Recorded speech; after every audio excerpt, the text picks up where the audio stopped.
Hey, Casadobes, Pastor John here, and want to talk to you a little bit about what's coming up in our scripture lessons this week.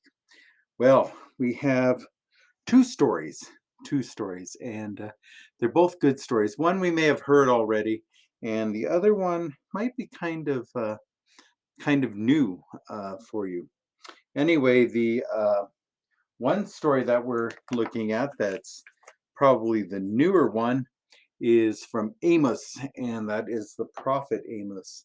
And Amos used to talk a lot about justice and doing what is right.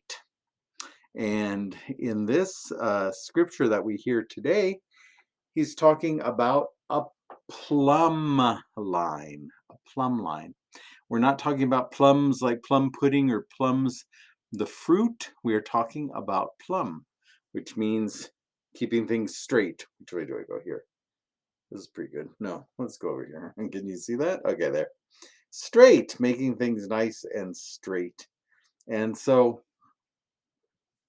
Amos talks about building a wall, that God has built a wall for us. And this wall isn't to keep anyone out, and this wall isn't to keep anybody in, but the wall is there to make sure that we are straight and in line. And as we are building this wall, he puts a plumb on it. And so a plumb is something that keeps the line straight.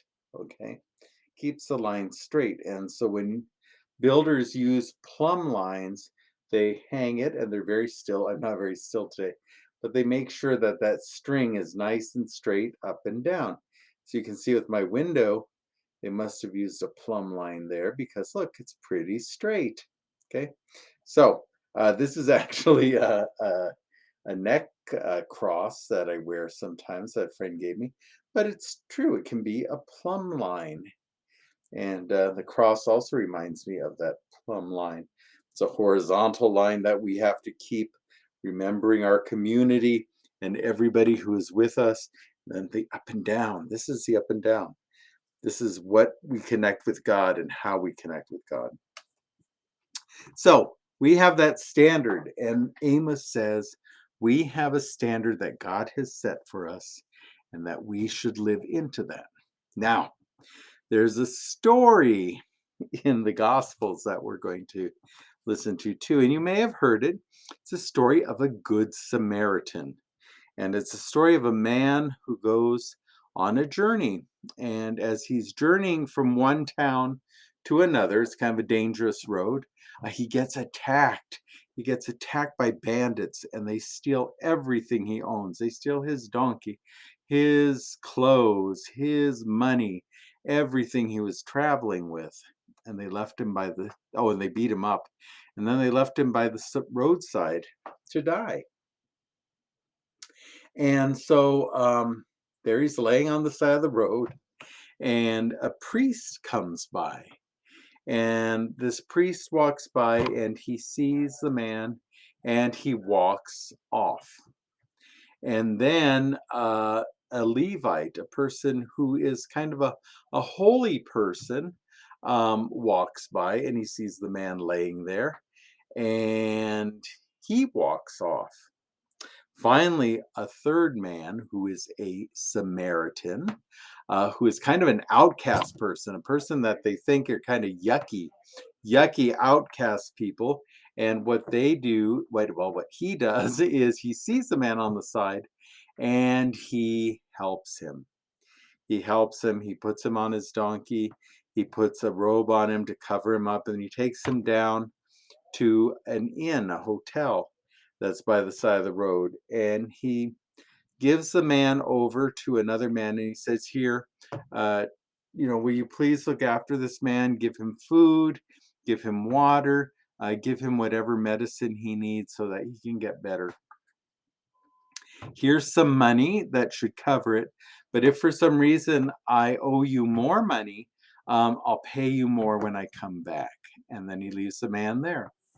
Now, this whole story was prompted by someone asking Jesus a question about what the greatest commandment is. And as you remember, the greatest commandment is to love God, and the second one is to love your neighbor.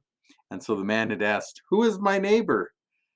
Well, this man on the roadside is his neighbor. And so he asks this person who's asking the question, he said, "So in my story, who is the person who is the neighbor? Who acted neighborly?" And they said, "The one who gave help." And the man can't even say the name of the Samaritan. He can't even say the Samaritan gave help because they're so hated. And he said, "The one who gave help." And Jesus said, "Well, then go and do likewise." And so, do you remember that plumb line that Amos was talking about?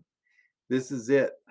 Now, the twist of the story is sometimes we're told that the priest and the Levite are too good. They think, "Oh, I'm too good. I can't bother with helping someone." It's not about that. The priest and the Levite were doing what they should do. They had to stay clean. And if they ran into a dead body, they would be unclean and they wouldn't be able to help anyone. And so they're doing what is expected. They are following that plumb line that was set for them.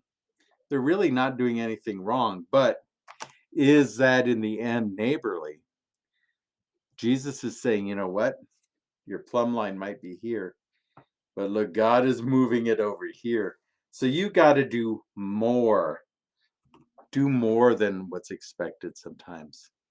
We have expectations, but sometimes a little more is needed. And when you see somebody in crisis like that laying by the side of the road, do you just do just what the law expects you to do? Or do you help? Do you try and do as much as you can? That's what the story's about. It's about going further. And Jesus is, I know, going to extremes in this story. But the man asks, "Well, what's the greatest commandment? And who is my neighbor?" Neighbor is the person who goes that extra mile for you, the person on your side. That's it. So I will see you Sunday in Funday School. I pray all is going well. I pray that, of course, you are well and that you are safe and that you're enjoying your summer. And most of all, that you're being a blessing. Peace.